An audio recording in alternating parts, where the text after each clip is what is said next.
Hello everyone and welcome back to my Bold and Beautiful 29 YouTube channel. I hope you guys are having a wonderful day. Before we start, please hit the subscribe button and give this video a thumbs up. At Il Giardino, Sheila listens as Cleric expresses unbelief to Brooke, who has just told him that Hope has passions for Finn. Brooke says it's eating her up outside and is an commodity she's proud of. Deacon muses, Hope's got the hots for Steffy's hubby. Sheila looks thoughtful. Brooke warns Deacon she has to keep this to himself. There's nothing going on with them, Hope's just starting to have passions for Finn. Cleric suppositions she wants him to keep an eye on them. Brooke says if it was over to Steffy, she'd no way let Finn in then ever again. Sheila rolls her eyes. Brooke reprises that Deacon cannot tell anyone his son has a magnet for the croaker. Anyone at all. Sheila makes a face. In the main office at Forrester, Steffy sighs and flashes to her last discussion in which Finn assured her Hope wouldn't be a problem for them.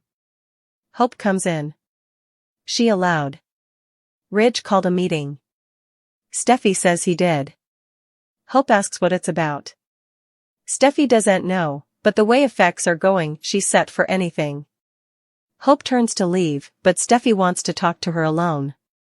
It's about my hubby. Hope doesn't suppose Finn's a good content for them. Steffy agrees, and hopes this is the last time they bandy him. She says they had a discussion about her and she needs to know what they talked about. Steffy can't tell her what to feel about her father or Sheila, however, that's up to her, if she wants to put her family in detriment's way. What she doesn't anticipate is for her to try to encourage her hubby to feel the same way. You need to keep your distance from Finn. Ridge walks by and says, alright. What's going on then? Hope thinks Steffy is overreacting a little bit. Steffy asks, because I am questioning your judgment? Hope doesn't suppose it's fair to her or Finn. Steffy asks Ridge if he sees what's going on then. Why are you telling me about my hubby? Hope says she's not doing that. Steffy says she is, and she's been doing it a lot recently. Ridge tells Hope he knows she means well, but Steffy's explained why Finn can't be around his birth mother. Steffy tells Hope if she disagrees with that, she shouldn't be around her hubby. He understands the graveness of this and always puts his family first. Carter comes by and Steffy asks what the meeting is about. Ridge says they're staying for one further person. Brooke. At Il Giardino, Brooke tells Deacon he needs to handle what she told him precisely. It's complicated because of Steffy, Ridge, and the company. It could affect so much. Cleric is just concerned about Hope. Sheila continues to hear as Brooke tells Cleric that Hope feels Steffy doesn't appreciate her hubby enough and that she's being controlling of Finn, especially where Sheila's concerned. Cleric sees where Hope's coming from. Brooke tells him that's not helpful. Deacon argues that Sheila is Finn's birth mother and Steffy has nothing to worry about. Brooke shoots him a look. Deacon's just glad that Hope's keeping an open mind. Brooke says Hope has enterprises about Sheila too. She has to get back to the office.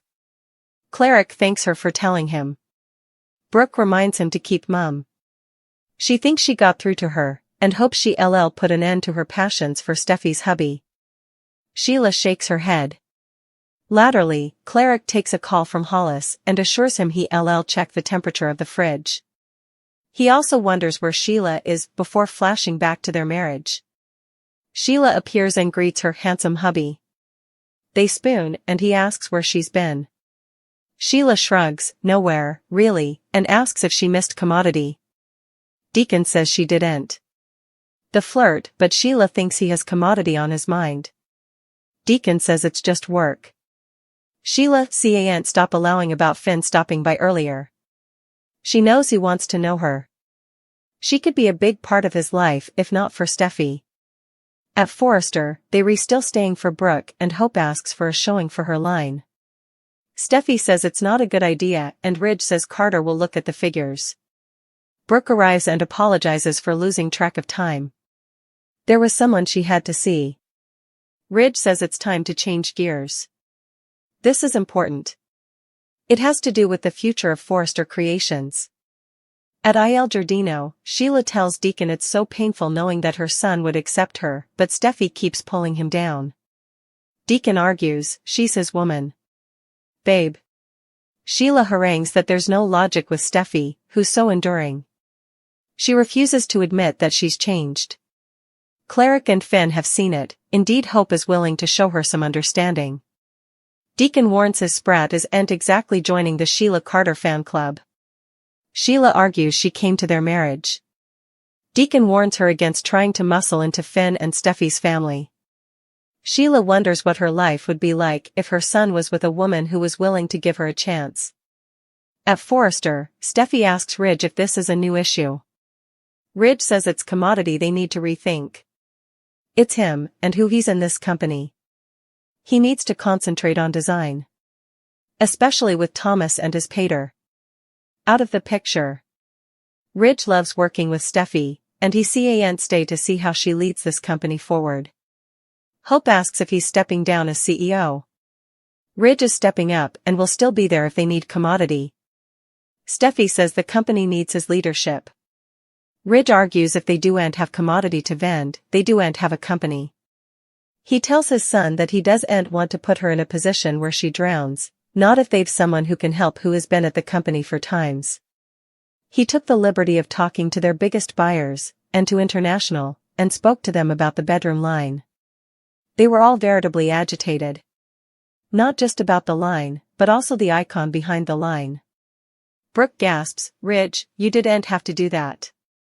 He's glad he did, because it reminded him of how important she's to Forrester and how happy he'd be if she'd just say yes. Steffi asks, say yes to what? Ridge tells Brooke, I can't let this go. He tells the table, I want Brooke to be on the administrative platoon. Steffi gawps, what? She thinks he can't be serious, you want Brooke to be our co-CEO? Ridge doesn't watch about titles, and neither does Brooke. Hope thinks it's an awful idea. Carter says the clientele would love it. Steffi asks her father, did you suppose I'd be okay with this? Why didn't you come to me in private? We a platoon. Brooke and we surely aren't. She's not going to hear to me, and I am not going to hear to her. I'm not running our family business, Forrester Creations, with Brooke Logan. The bold and the beautiful spoilers and updates tease Steffi Forrester might unleash her enterprising side as she goes head-to-head with Brooke Logan in the process. She disrupts Ridge Forrester's well-laid plan for her. It's going to be a thrilling battle of head. The bold and the beautiful spoilers, Ridge Forrester thinks Brooke Logan is magic. Ridge's love for Brooke is inarguable, and it's clear that it's impacting his perception of her as someone truly magical, in malignancy of all of her faults. Steffi, on the other hand, can't help but wonder if Ridge's perspective would be different if his relationship with Brooke was purely professional. She tried to steer him down from her romantically. Still, we can't ignore the fact that Brooke has made significant benefactions to Forrester Creations, particularly with her iconic and largely popular bedroom line. Ridge has a deep understanding of the company and its guests, so maybe he knows what he's doing by revamping the line and featuring Brooke in a new photoshoot crusade. The Brooke's bedroom line has been one of the most notorious and successful lines Forrester Creations has ever produced, and Brooke modeled the lingerie herself. Steffi Forrester claims she can be ideal, but she may have her own docket. Steffi may claim she can separate her particular passions from what's stylish for Forrester, but she could have a different docket, one a bit more selfish. Rather of reconsidering Brooke's bedroom line, what if Steffi decides to punctuate her own compadres collection and sabotage Brooke's for her own selfish purposes? With her knack for putting together a slideshow like Ridge, she might be planning a donation that will fully replace Brooke's designs. Perhaps Steffi will try to cancel Brooke's new adventure and assert herself as the fresh face of Forrester Creations, modeling sexier lingerie herself. Steffi has no way liked the Logans deep down, being the most like her grandmother Stephanie Forrester, who had a substantially depreciatory surname for Brooke after she stole her hubby.